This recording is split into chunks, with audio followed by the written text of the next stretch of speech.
నేను ఖమ్మం నుంచి వచ్చాను. రండి రండి. ఇప్పుడు ఈ చలి తీస్తే భయం. ఉండండి మేడం, ఒక వెయిట్ చేస్తాను. ఉన్నారా మన పిల్లలందరూ ఉన్నారండి పేరా? లేదు, వెళ్ళిపోయారు. అబ్బా, నేను అందరూ ఉంటారని కలుద్దామని వచ్చాను. కొంచెం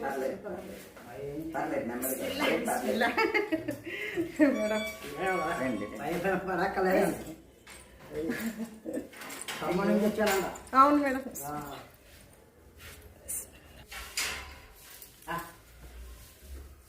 కూర్చోండి కూర్చోండి. చెప్తున్నారు అందరూ ఉంటారని అనుకున్నాను. వచ్చాను గోల్ చేయలేదు, నేను ఉంటారని అడ్జస్ట్ చేయలేదు. సోప్లో కాబట్టి నిన్న రావాల్సింది. నిన్న మొత్తం ఇక మేడం చాలా ట్రాఫిక్ ఉంటుంది. ట్రాఫిక్ ఫుల్ ఉన్నది. కుదరదులే, వద్దులే అన్నారు. ఇవాళ కూడా మీకు కొంచెం ఎక్కువే ఉంటుంది. చాలాసేపు మేము వచ్చి రిటర్న్ వెళ్ళే వాళ్ళంతా ఉంటారు మేడం. వీళ్ళు ఎవరంటే మన అమ్మవారి ఉత్సవాలు జరుగుతున్నాయి కదా మేడం, లోపల దాకా వెళ్ళలేదు లేదని బయట నుంచి కొంచెం మనసులో అనుకుని బయటకు వచ్చేసారు. ఏంటి బుజ్జి మీరు వదిన ఎలా వచ్చారు? ఈ బుద్ధి ఎవరు?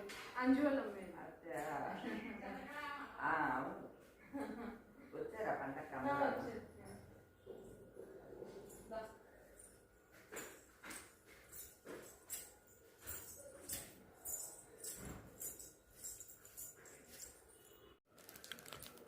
ఎక్కడి నుంచి వచ్చారండి? ఖమ్మం నుంచి వచ్చారు.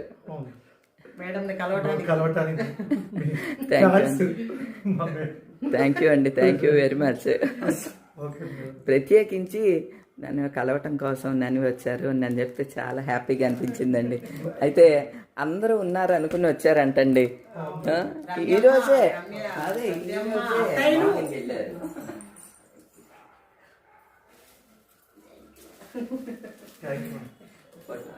చెప్పేసి డ్రైవర్ గారు వచ్చారు కూడా. మీరు వైజాగ్ వెళ్ళారా కాకినాడ? మీరు ఎవరితోటి వెళ్ళారు? కాకినాడ. మళ్ళీ సర్కార్కి వచ్చేసి ఆయన బండి ఇక్కడ పెట్టుకున్నారనమాట, తీసుకువెళ్తున్నారు. ఫోన్ చేశారులేండి, వెంటనే దిగిన వెంటనే చేశారు. ఓకే అవును డ్రైవరే. వాళ్ళు మార్నింగే అరగంట ముందు, మీకన్నా అరగంట ముందు బయలుదేరారు. ఓకే బాబు, వెయిట్.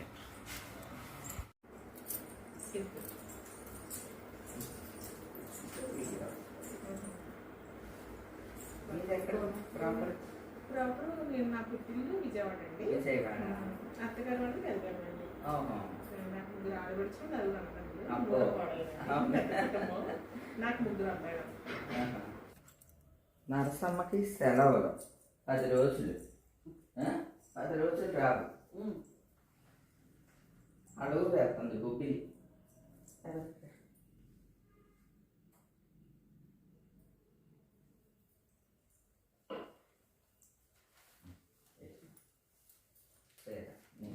ఓకేనా? రంగు నచ్చిందా? పట్టు చీరలా ఉంటుంది, ఫంక్షన్కి కట్టుకో.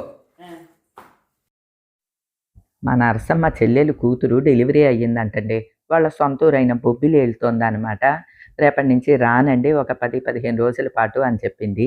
ఇక ఏం చేస్తామండి, ఆ పనులు కూడా మనమే చేసుకోవాలి. ఎట్లానో ఫ్రీ అయిపోయాను కాబట్టి నాకు కొంచెం ఎక్సర్సైజ్గా ఉంటుంది కాబట్టి ఈ నరసమ్మ పనులన్నీ కూడా నేనే చేసుకుంటానండి రేపటి నుంచి. అలానే వాళ్ళ చెల్లిగారు అమ్మాయి డెలివరీ అయ్యిందని అన్నదిగా కొన్ని కాటన్ చీరలు, అవి కూడా మెత్తని చీరలు అవి ఏరి ఉంచాను అనమాట అండి. అవి కూడా ఇచ్చాను.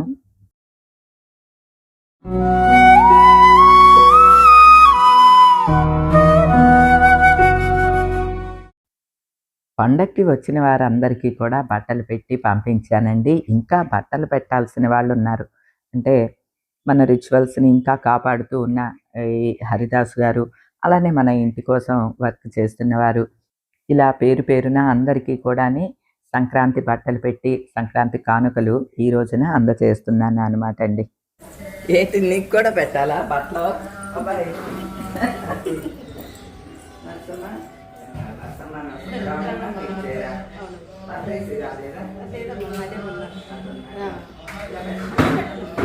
అమ్మ వద్దు, ఇది వంట వేస్తుంది. ఏమండి కవర్ ఇవ్వండి. దానికి మూత ఇవ్వలేదు.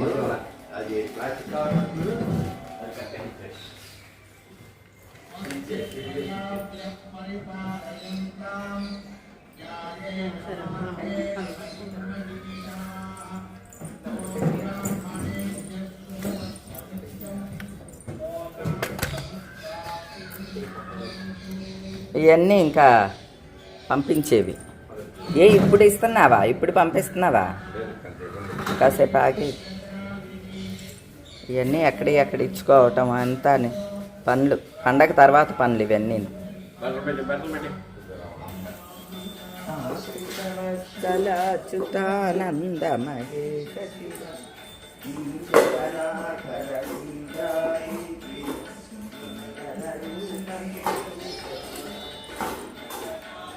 మంగ కోసం ఈ చీర అనమాట అండి. మాకు బట్టలు ఉతుకుతుంది కదా మంగ, తన కోసం అని చెప్పి ఈ చీర తీశాను. తాంబూలము ఏయో 2 స్వీట్లు పెట్టేసి ఇస్తున్నాను అనమాట అండి. పండగలో రాలా తను, లాస్ట్ డేస్లో వచ్చింది. అందరికి అయ్యింది, నువ్వే లేట్గా వచ్చావు. లేట్ అయిపోయిందండి. ఆటని ఇక్కడ వేసావా బట్టలు? సరే సరే, కవర్ అయినా సరే అమ్మ. మళ్ళీ ఎప్పుడు మీకేంటది? బల్ల పూజ అంటండి. మంగ ఒక 4 రోజులు రాదు, మళ్ళీ బల్ల పూజ అని చేస్తారు వాళ్ళకి. సరే అమ్మ వెళ్ళు. బల్ల పూజ పెట్టుకున్నప్పుడు వీళ్ళు ఏమంటారు, రేవుకి సెలవు. అది రేవుకి సెలవు ఇస్తారన్నమాట అండి, అది బల్ల పూజ అంటే. సో 4 రోజులు రాదు. ఈ 3 చీరలేమో వరంకి, చాకల మామకి, లక్ష్మికి అండి. మా వరం ఏమో ఈ పసుపు చీర ఎంచుకున్నది, అది కావాలని అంది. తర్వాత చాకల మామకు కూడా కాటన్ కానీ ఇంకో బ్లాక్ది కానీ.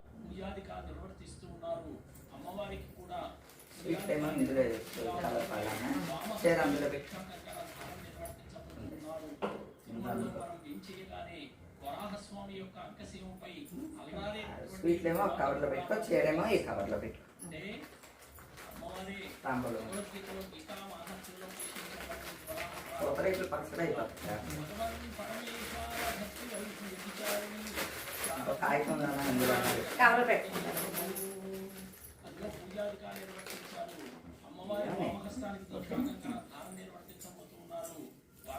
నేను వచ్చేంత వరకు అలా కూర్చుని కబుర్లు ఆడుతుంది మా అమ్మ. వరం ఒక కవర్ ఇయ్యమ్మా. ఏం కావాలి? కాటన్ లా కావాలా, ఇలా కావాలి? నీ ఇష్టం. కాటన్లే కట్టాలి. తాంబూలం పెట్టి ఇస్తాను. సెలక్షన్ మళ్ళీ కాటనే కట్టాలి.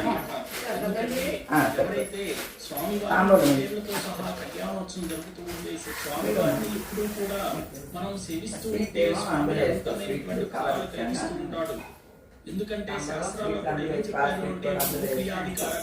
ఒక మాట చెప్పింది, కవర్ ఇస్తాను. క్రియతే ఇది లోకే సర్వత్ర శాంతి స్యాత్ రాజ్యరాష్ట్ర ప్రవర్ధనం. వైఖానసం వైదికం స్యాత్ వైదికైరర్చితం ద్విజైః ఐహికాముష్మిక ఫలప్రదం లోకే సర్వత్ర కీర్తితం. వైఖానస ఆగమాన్ని అనుసరించి ఎక్కడైతే నిత్యార్చన జరుగుతుందో అక్కడ అన్ని లోకమంతా సుభిక్షంగా ఉంటుందట. వేద మంత్రాలతో విహితమై ఉన్నది కాబట్టి ఆకాశమే ఆవాసంగా కలిగినటువంటి వాడు నిత్య నిర్మల జ్ఞాన స్వరూపుడు. భగవత్ అనేటువంటి శబ్దానికి 6 గుణాలు ఏవైతే ఉన్నాయో అవన్నీ కూడా సూర్యమండలం వంటి బంగారు విమానంలో ఆనాడు శ్రీనివాస స్వామి ప్రత్యక్షమైతే మరి ఈ దేవదేవుణ్ణి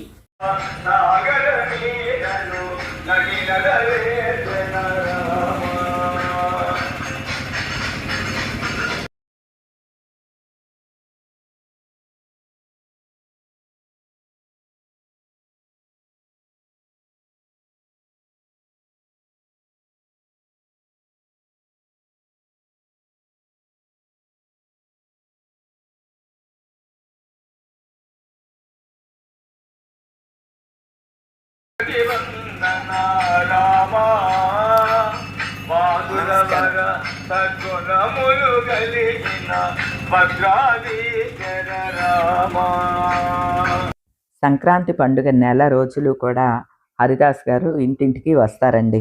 ఇక ఆఖరి రోజున అక్షయ పాత్ర తల మీద పెట్టుకుని రారనమాట. ఇట్లా ఒక వాహనంలో, ఇదివరకు రిక్షాలో వచ్చేవారండి. ఇప్పుడు ఈ హరిదాస్ గారైతే ఆటో వేసుకుని వస్తారు. ఆయనే డ్రైవ్ చేసుకుంటూ వస్తారు. వారి సతీమణిని కూడా తీసుకొస్తారనమాట అండి. ఈ రోజున ఇక అందరూ ఆయనకి స్వయం పాకాలు ఇస్తారనమాట అండి.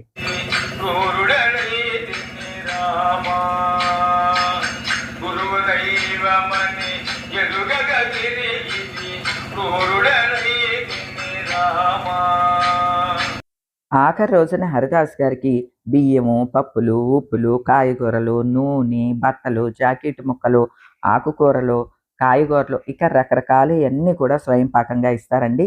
ఇది అది అని కాదండి, ఏదైనా సరే హరిదాస్ గారికి స్వయం పాకం ఇస్తారన్నమాట అండి. ఇవ్వండి హరిదాస్ గారికి, వారి భార్య గారికి ఇద్దరికి కూడా బట్టలు పెడతాము అన్నమాట.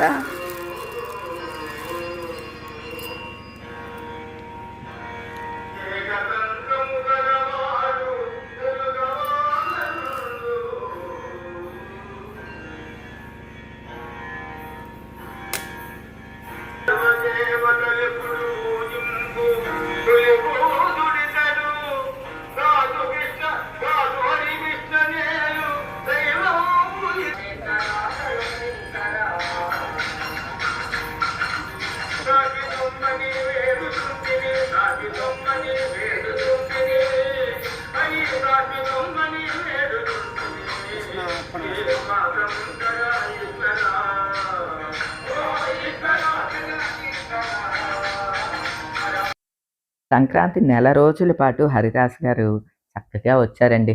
ఏమండి, మన రిచువల్స్, మన సాంప్రదాయాలు అంతో ఇంతో ఇలాంటి వారి వల్లనే ఇంకా కంటిన్యూ అవుతున్నాయి అని అనుకుంటానండి. వీరు కూడా రాలేదనుకోండి, మనం పిల్లలకి ఏం చెప్పాలి? ఇదివరకు మా చిన్నప్పుడే హరిదాస్ గారు వచ్చేవాళ్ళు అలానని చెప్పుకునేవాళ్ళం. ఇప్పుడు పాపం బైక్ వేసుకుని వస్తున్నారండి. అంటే పూర్వం అంటే ఏదో కొద్ది గ్రామాలు ఉండేయండి. ఇప్పుడు మరి మొత్తం ఊళ్ళకు ఊళ్ళు పెరిగిపోయినాయి కదా. అంత తిరగాలంటే వాళ్ళకు కూడా ఆరోగ్యం సహకరించాలి. పైగా మన హరిదాస్ గారికి కొద్దిగా హెల్త్ ఇష్యూస్ కూడా ఉన్నాయంటండి. అందువల్ల ఆయన బైక్ అది వేసుకుని వచ్చేవారనమాట.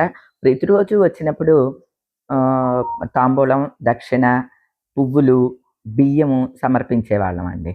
రామయ్య తండ్రికి పువ్వులు, మిగతాయన్నీ అక్షయ పాత్రలో వేసేవాళ్ళం అనమాట. ఆఖరి రోజున మాత్రం స్వయం పాకం ఇస్తారన్నమాట అండి. నేనని కాదు, వాళ్ళని కాదండి, ఉన్నంతలో ప్రతి ఒక్కళ్ళు కూడా చక్కగా ఆయనకి సత్కారం చేసి పంపిస్తారన్నమాట అండి. ఇక అందరూ ఇచ్చినవన్నీ సేకరించడానికి ఆటో వేసుకుని వస్తారు కదండి. ఆటోలో రకరకాలుగా సంచులు, బస్తాలు అవన్నీ పెట్టుకుని విడివిడిగా అన్నీ అరేంజ్ చేసుకుని వస్తారన్నమాట అండి. అంటే బియ్యం వేసుకోవటానికి, అట్లనే నూనె కూడా సమర్పిస్తారండి. కొందరు నూనె ప్యాకెట్లు ఇచ్చేస్తారు. వాటిల్ని సేకరించడానికి ఒక డబ్బా పెడతారు. అలా అనమాట అండి. చాలా అన్నీ అరేంజ్ చేసుకుని వస్తారనమాట ఆ ఆటోలో. నేనైతే ప్రతి సంవత్సరం కూడా ఈ దంపతులిద్దరికీ కూడాని, అంటే భార్యాభర్తలిద్దరికీ కూడాని బట్టలు పెడుతున్నానండి. అలానే ఇక దక్షిణ ఇవన్నీ మామూలే అనుకోండి.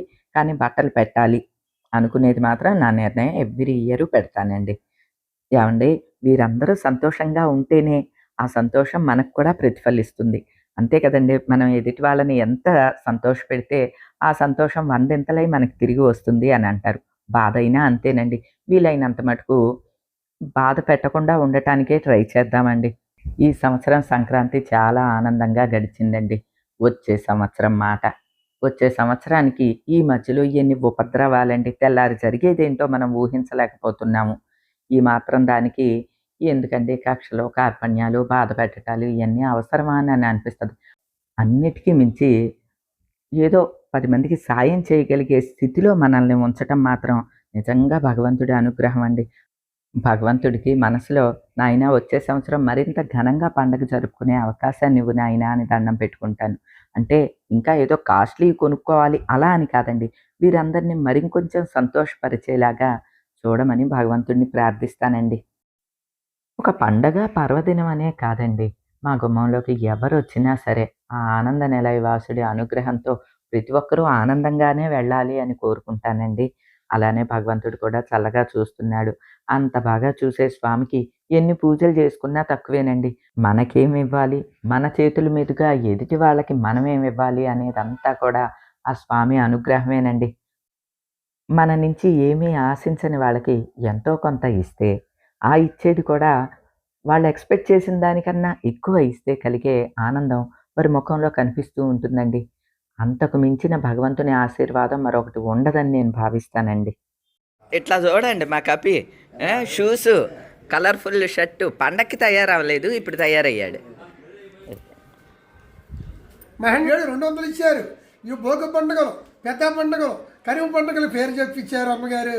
అమ్మగారు చేసే పని బట్టలు వైభోగంగా ఉండాలా, ఆరి జీతాలు ఆరి ఉద్యోగాలు వైభోగంగా ఉండాలా, మనవాళ్లతో, ముదుమనవాళ్లతో, కుమార్తెలతో, కొడుకులతో ఇళ్ళంతా కూడా వైభోగంగా తొలుతూగుతూ ఉండాలన్నమాట. అలాగే ధనలక్ష్మి, దానలక్ష్మి కూడా వైభోగంగా కలగాలి. పెత్తరపు వెంకటేశ్వర వారు, ఆ కృష్ణాము ఆరందరికి తోడి కలుగుతూ ఉండాలి మహానుభావులు. జయ రమ ఆరమణ మొత్తం.